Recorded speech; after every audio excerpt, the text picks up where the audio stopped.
Radhe Radhe friends, নতুন একটা recipe নিয়ে এসেছি। পটলের রেসিপি আপনারা দেখতে থাকেন। দেখেন ফ্রেন্ডস, কিছুটা পটল নিয়েছি, বাজারে এসেছে তাই। একটা টমেটো নিয়েছি। আর দেখেন এই যে কাসুন্দি, আপনারা চেনেনই হবে, একটা কাসুন্দি রেসিপি নিয়ে এসেছি। আপনারা দেখতে থাকেন লাস্ট তক। পটলকে সাইড থেকে কেটে ছিলে এবার দুই ভাগে কেটে নেব। দেখতে পারেন এভাবে কেটে নিয়েছি। আপনারা এভাবে কেটে নেবেন, একটু ছিলে নেবেন, কেটে নেবেন। যেভাবে হোক আপনারা কেটে লম্বা লম্বা কেটতে পারেন, সেভাবেও কেটে নিতে পারেন। পটল ছোট ছিল তাই আমি গোল করে কেটেছি। আর একটা টমেটো কেটেছি, সাথে কাঁচা লঙ্কা বেটে নেব। এটা মিক্সারের জারের মধ্যে দিয়ে কড়াইকে গরম করে তেল দিয়েছি, তেলটা গরম হয়ে গেছে। এবার দিয়ে দিচ্ছি আমি পটলকে ভেজে নেব। ভালো করে ভেজে নিতে হবে, নরম করে ভেজে নিতে হবে একদম। সাথে দিচ্ছি হলুদ গুঁড়ো, কালারটা ভালো আসবে এই জন্য দিয়েছি। দেখেন ফ্রেন্ডস, ভেজে নিয়েছি। এবার আমি এটাকে একটা প্লেটে তুলে নিচ্ছি।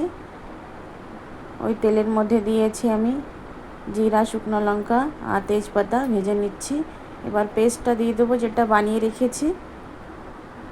এবার ওর মধ্যে দিয়েছি হলুদ গুঁড়ো, শুকনো লঙ্কা গুঁড়ো, জিরা গুঁড়ো, ধনে গুঁড়ো আর লবণ দিয়ে ভালো করে মশলাটা ভেজে নেব। ফ্লেমকে কম রাখবো, এভাবে ভাজতে হবে ধিমি আঁচে। সুন্দর করে ভেজে নিতে হবে ফ্রেন্ডস, একটা সুন্দর একটা স্মেল আসবে।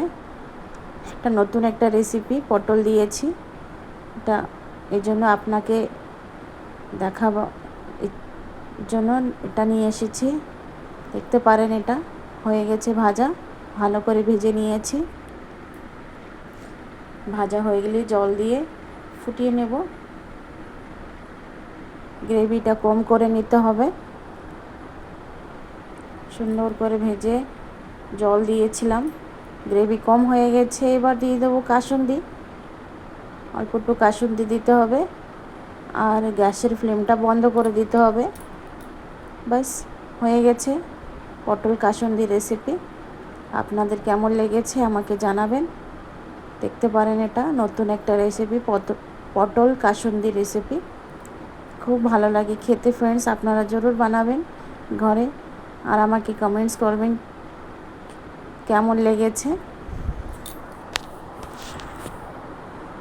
দেখতে থাকেন Lalita cooking blog. Radhe Radhe friends.